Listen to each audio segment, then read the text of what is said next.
Армысыздар, қадірменді жекпе-жек сүйер қауым. 11 наурыз күні қазақстандық аралас жекпе-жек шебері Асу Алмабаев өзінің кезекті жекпе-жегін өткізеді. Бахрейнде өтетін Brave турнирінде Асудың қарсыласы қырғызстандық Рысқылбек Ибраимов. Дәл осы жекпе-жек жайлы бүгін сөз қозғайтын боламыз.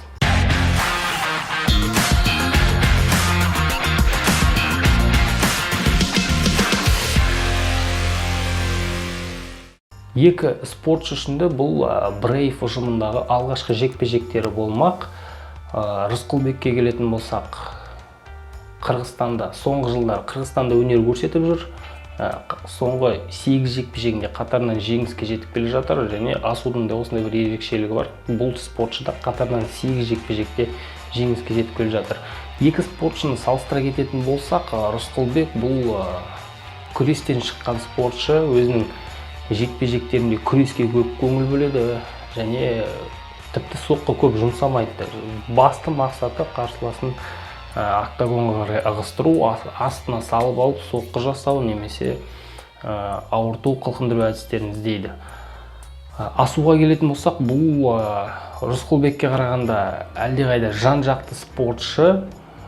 Партерде де өте жақсы күреседі, әсіресе соңғы кездері білесіздер, жекпе-жектерін қылқындыру әдістерімен, керемет қылқындыру әдістерімен аяқтап жүргені бар. Және дәл осы екі спортшының антропометриясын тағы салыстыра кететін болсақ, Рысқылбек әлдеқайда денелі көрінеді, және бұл жерде тағы бір ескеретін факт, қырғызстандық спортшы 61 келі, яғни бұдан жоғары келі салмақта өнер көрсетіп жүрген болатын бұған дейін. Бірақ мен дәл осы Brave ұжымына өткеннен кейін төменгі салмаққа түсуді жөн санаған екен. Міне дәл осы антропометриялық тұрғыдан дене бітім бойынша Асу Алмабаевтан басымдылық бар екенін байқап отырмыз. Қырғызстандық спортшының тағы бір ерекшелігі, Асу бұған дейін бірнеше жыл бұрын жеңіліс тапқан Тагир Уланбековке стилі жағынан да, дене бітімі жағынан да өте ұқсас спортшы. Сондай мәнерде күреседі және дене бітімі, аяқ, қол ұзындығы сол дағыстандық спортшымен өте ұқсас. Сол жағынан стилистикалық тұрғыдан Асуға біраз қиыншылықтар бұл спортшы тудыру әбден мүмкін.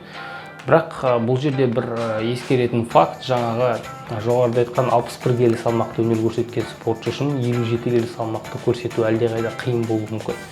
Яғни дәл осы салмақты көрсете алғанның өзінде кейін қалпына келе алады ма, қаншалықты өз қалпына келе алады деген сияқты факторлар бар. Жекпе-жек барысында бұлар әсер етуі мүмкін. Тағы бір фактор бұл жерде айта кететін, қырғызстандық спортшы бір жылдай үлкен аренаға шықпаған. Соңғы жекпе-жегін 2020 жылдың ақпан айында өткізген болатын. Бұндай үзілістерде жоғары деңгейде әрине үлкен әсер етуі мүмкін. Және де жалпы қырғызстандық спортшы бұрынғы жекпе-жектерінде функционалдық тұрғыдан өте керемет өзін көрсете білген болатын. Тіпті бір кеште 3 жекпе-жек өткізген кездерде болды бұл спортшының гран-при форматында. Бір кеште мысалы 9 раунд өткізген жай болған екен, және еш қиындықсыз сол 9 раундты бірденмен өткен болатын. Сондықтан бір жыл бойы жұдырықтаспаған спортшының қазір қандай күйде екенін, салмақты қалай қуады екенін болжап айту қиын. Бірақ қағаз жүзінде әрине мен үшін қырғызстандық спортшы сәл басымдылыққа ие. Асудың басты қаруы не бұл жерде? Әрине бұл қылқындыру әдістері.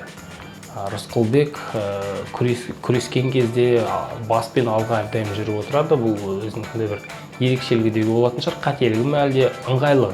Қателік емес, дәл осы іс-қимылдары Асуға ыңғайлы. Біз бұған дейін көрген болатынбыз. Асу мойынды ұстаса қылқындыру әдісін қалай жасау екендігін білетін, соңына дейін жеткізе алатын спортшы. Және бір қылқындыру әдісі емес, түрлі қылқындыру әдістерін жан-жақты меңгерген. Егер де жекпе-жектерін саралап қарайтын болсаңыздар, бұл спортшының арсеналында қылқындыру әдістерінің барлығы бар екенін байқауға болады.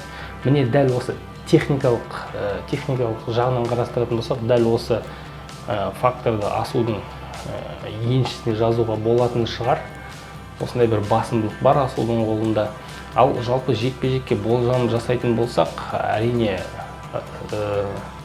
қағаз жүзінде қырғызстандық спортшы фаворит көрінеді. Менің ойымша, егер қырғызстандық жеңіске жетсе, бұл төрешілердің шешімі болады. Ал асу жеңіске жетсе, бұл уақытын бұрын жеңіс болады. Яғни қылқындыру әдісі, менің ойымша, бұл қылқындыру әдісі болу керек. Бұл асу мен Рысқұлбектің жекпе-жегі жайлы әрине менің пікірім, ал сіздер өз пікіріңізді комментарийде қалдыруды ұмытпаңыздар.